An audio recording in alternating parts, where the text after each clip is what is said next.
त्यावेळेस एखादं एक्झाम्पल समजावून सांगतो ना, ते कुठल्या ना कुठल्या एका प्रॉपर्टीवर डिपेंड असतं. ती प्रॉपर्टी कुठली आहे ते पहिले लक्षात घ्या आणि त्याच्यानुसार एक्झाम्पल सॉल्व्ह करा. तुमच्या समोर एक एक्झाम्पल दिलंय, क्वेश्चन दिलाय. सगळ्यात पहिलं काय दिलाय? क्वेश्चन काय दिलाय तो व्यवस्थित रीड करावा आणि त्याच्यानंतर त्याचा मिनिंग समजून घ्या. मी रीड करतो, तुम्ही फक्त ऐकायचं काम करा. Given below are some triangles and length of the line segments. Identify in which figure ray PM is the bisector of angle QPR. Actually इथे एक डायग्राम दिसते, बरोबर ना? याच्या थोडंसं पुढे गेलं तर दुसरी एक डायग्राम आहे आणि परत तिसरी एक डायग्राम आहे. तर इथं जी काय डायग्राम दिसते, क्वेश्चन नंबर फर्स्ट आहे, प्रॅक्टिस सेट 1.2 मधला क्वेश्चन नंबर फर्स्ट. त्याच्यातला सब क्वेश्चन तुमच्या समोर दिलाय आणि असे टोटल 3 क्वेश्चन्स आहेत, 3 फिगर आहेत. त्या 3 फिगर मध्ये ट्रायंगलचं नाव आहे PQR. ट्रायंगलचं नाव काय आहे? PQR. परंतु अँगल P मध्ये एक रे काढलाय. अँगल P मधून काय काढलंय? एक रे काढलाय. तर तो रे त्या अँगलचा बायसेक्टर आहे का, असा क्वेश्चन विचारलाय. असेल तर का? म्हणजे जर तो बायसेक्टर असेल तर त्याच्या पाठीमागचं रिझन काय आहे? गिव्ह द रिझन, असा क्वेश्चन केला. क्वेश्चनचा मिनिंग समजला तुम्हाला?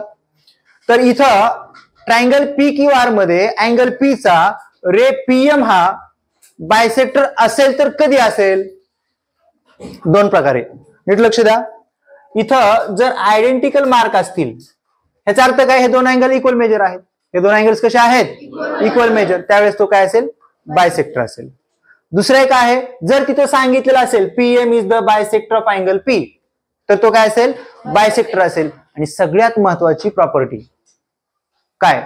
जर या ट्रायंगल मध्ये, बघा मी आता प्रॉपर्टीकडे लक्ष द्या, या ट्रायंगल मध्ये म्हणजे इथं QM अँड MR हे 2 सेगमेंट दिलेत, बरोबर ना? QM ची लेंथ आणि MR ची लेंथ यांचा रेशो फाइंड आउट करायचा आहे. QM ची लेंथ काय आहे? 3.5 आणि MR ची लेंथ काय आहे? 1.5. हे पॉइंट जर निघून गेले तर वरती राहतं 35, खालती राहतं 15. यांचा रेशो काय आहे? इथं 5 न भाग जातो, बरोबर ना? 7/3. म्हणजे QM अपॉन MR चा रेशो हा इक्वल असेल. QM अपॉन MR चा रेशो हा इक्वल असेल. कशाचे इक्वल असेल?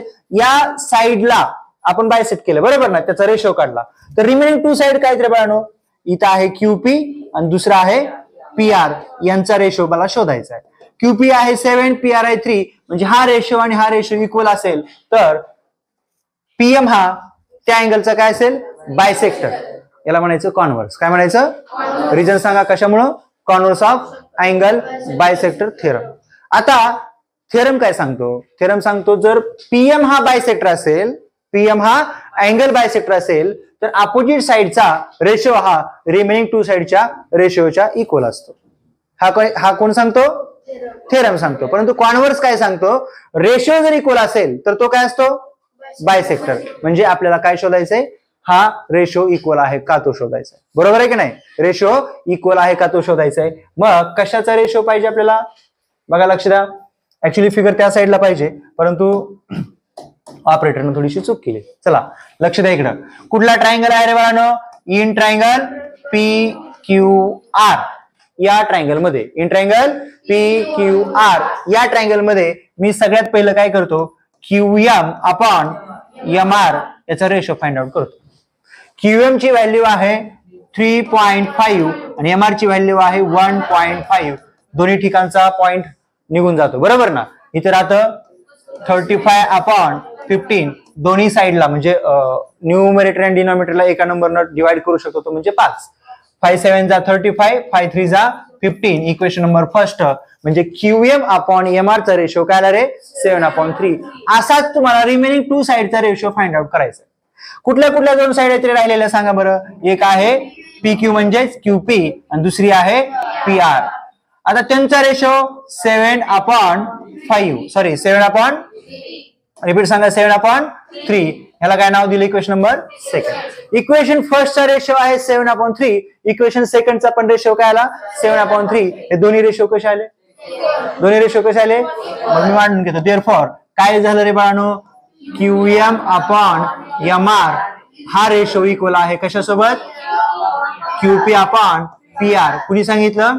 From first and second. फर्स्टच्या राईट साईडला ज्या व्हॅल्यूज आहेत त्या दोन्ही ठिकाणी कशा आहेत? फर्स्ट अँड सेकंडच्या इक्वल आहेत, त्याच्यामुळे लेफ्ट साईड पण कशा असेल? इक्वल. आणि जर असा रेशो इक्वल आला तर काय? देअरफॉर रे सांगा कुठला रे? पीएम काय आहे? Is the bisector of angle QPR. कुणी सांगितलं? By converse of angle bisector theorem. मी एबीटी थोडस शॉर्ट मध्ये दिलेले. समजलं का इथपर्यंत? जर रेशो इक्वल नसेल तर तो बायसेक्टर नसणार. समजलं इथपर्यंत? हे लिहून घेतले तुम्ही नक्की ना?